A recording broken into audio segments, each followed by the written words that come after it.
Après le premier acte subi, je suis rentré chez moi et j'ai pleuré pour la dernière fois face au miroir. J'avais 11 ans et demi. Donc c'est là où je suis mort émotionnellement.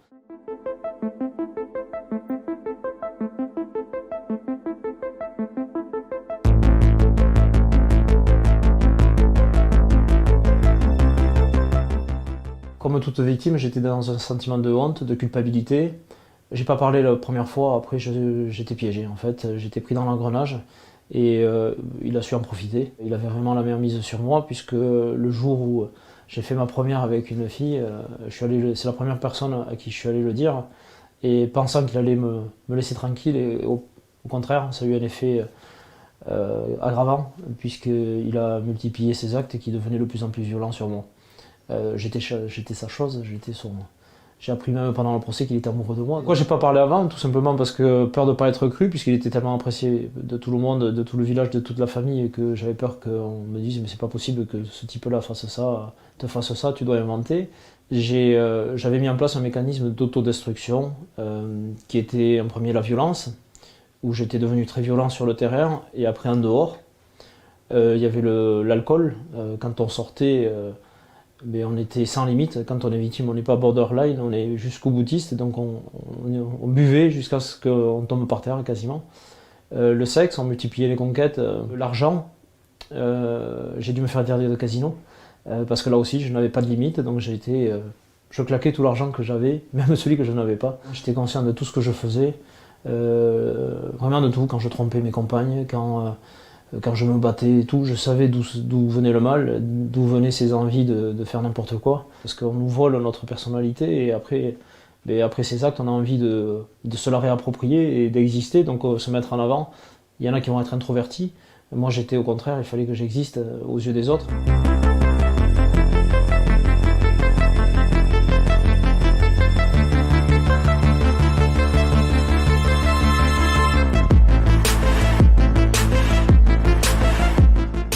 La première personne à qui j'en ai parlé, c'est mon ex-femme, Corinne, qui justement avait voulu inviter Mathieu, la première victime, à mon anniversaire, pour faire la surprise d'inviter Mathieu. Ça faisait 10 ans que je ne l'avais pas vu.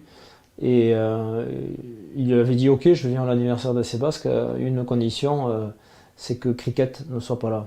Elle était étonnée, puisque bien sûr il était très apprécié. Donc il dit ah bon, pourquoi, qu'est-ce qu'il t'a fait? Ben, il m'a violé. Et donc le soir, quand je suis rentré du boulot, elle me dit assis-toi parce que j'ai quelque chose d'important à te dire. On venait de se marier, je lui dis bon, tu veux pas divorcer quand même déjà?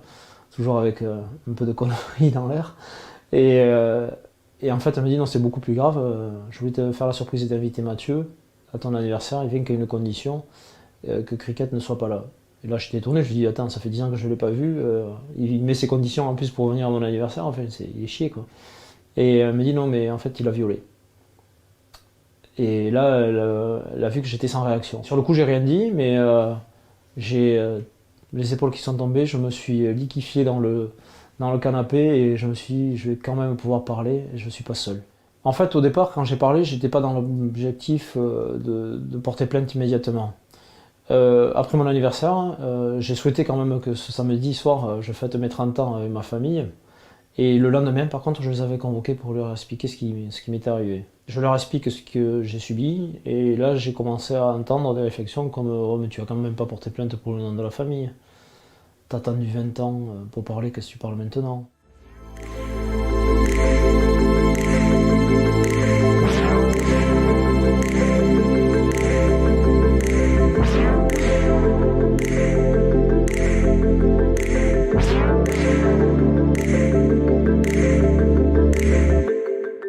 Ce qui est arrivé le 29 mai 2013 avec cette incarcération pour 10 ans, cette sentence qui est tombée a été révélatrice, a été libératrice.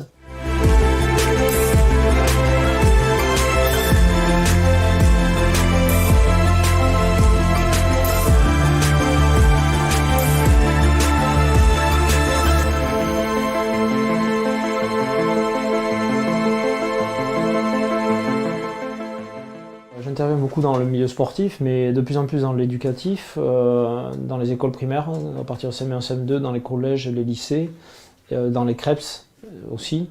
Le constat est accablant. L'année dernière, avec l'ASSO, on a fait 300 interventions.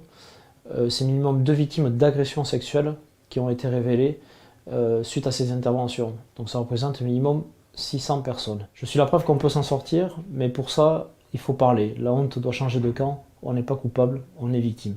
Donc il faut parler à un professionnel, il faut parler à un colosse, il faut parler à un psychologue, il faut parler à sa personne de confiance. Si on ne peut pas parler, il faut écrire. Ce qui est écrit n'est plus dans l'esprit. Si vous avez un copain ou une copine qui se scarifie par exemple, ou qui vous laisse ce secret qui la rend malheureuse ou malheureux, il ne faut pas avoir peur de le partager. Il y a des secrets qui doivent être partagés, comme les professionnels doivent le faire. Il faut partager des secrets pour éviter justement que ces personnes aillent beaucoup plus loin dans la destruction et peut-être fatale malheureusement pour elles.